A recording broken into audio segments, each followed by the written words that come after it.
Hey guys, it's Chris with Double Eagle Gunworks, and we're back out on the range today and doing a little bit more work with the Romeo Zero. Today I'm going to put it on this bag rest here to try to take some of the human error out. So we're just using this Caldwell rest here, and it's just a sandbag type rest. Okay,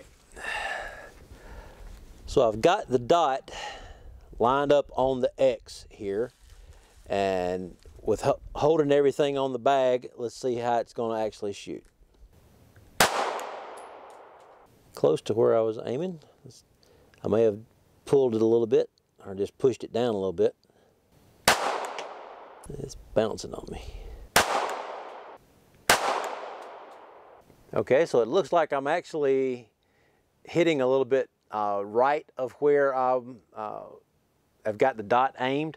So we're going to turn the windage screw clockwise. Okay, let's try it now. Okay, that moved it over a little bit.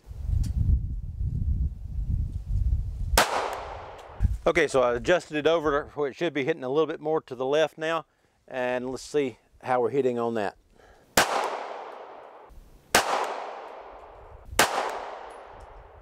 Just a hair more, but I think we're where we need to be.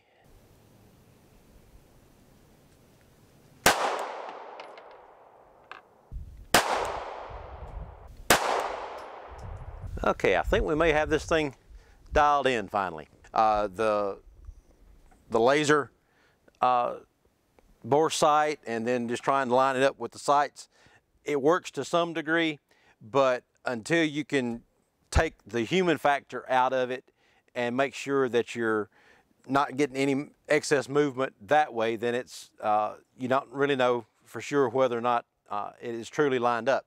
So now we'll move the bag out of the way and just do some standing shooting and see how we're going to hit.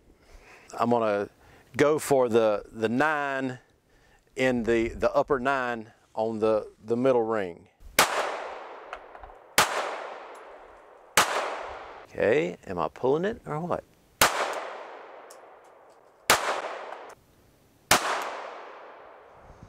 I'm just getting too much movement in my hands. You've just got to have a good, smooth, steady trigger pull, and then it, just like with any other gun, make sure you have a steady trigger pull. If you jerk the trigger, then you're going to pull it down, or if you're anticipating a recoil, then you'll pull it down. So let's try this again. Okay, the upper 9, smooth trigger pull. There we go.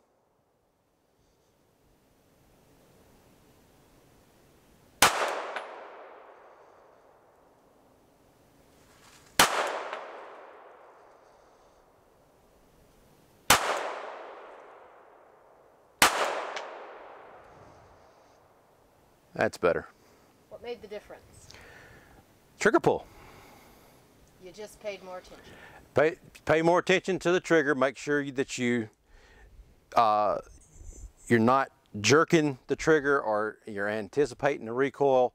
So you just get it lined up where you want it to go, and then do the proper mechanics, and it's going to follow where it's supposed to be. Because it shouldn't make a difference where the dot is in the window as far as where I'm seeing it and how my head's positioned, but as long as I keep the gun steady, it should go where I want it to. So we're going to aim for the target's left shoulder.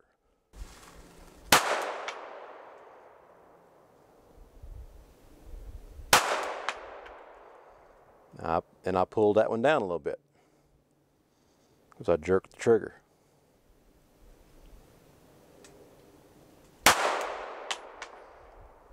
Yep. So the movement is magnified when you jerk the trigger. So you were spending so much time looking at the sight that you forgot about your hands. I was not paying attention to my mechanics as much as I should have been, trying to figure out what the sight was doing, and it was me rather than the sight. So the sight is good, and it's and should be, wherever I point the gun, that's where the bullet is going to go. So you can pick it up, and it doesn't make much difference how your head is positioned as it does when you're trying to use the iron sights, because that dot is representing where the bullet is going to be heading out. So just to finish out the magazine here, I want to I'm gonna go toward his right shoulder.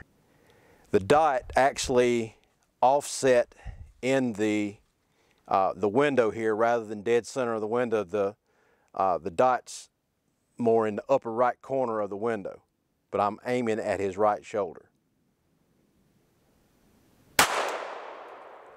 Yeah, so it doesn't matter how my head is positioned, but that dot, okay, now it's back in the center,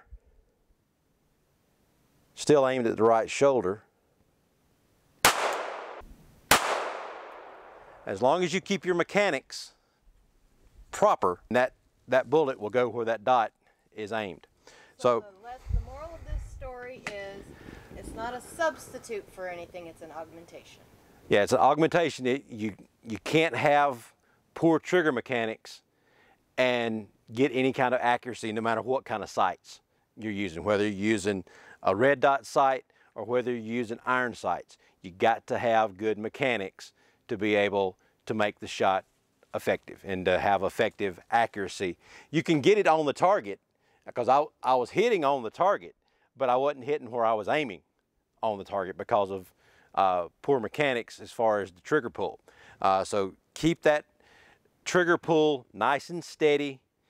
Don't jerk it, and don't try to anticipate the recoil on it, but just nice, slow, steady trigger pull. So the moral of the story is mechanics is always going to rule the day as far as trigger mechanisms go. If you do what you're supposed to do, then the gun will perform like it's supposed to do. So check out doublelegalgunworks.com for more information, and like and subscribe down at the bottom. Talk to you later.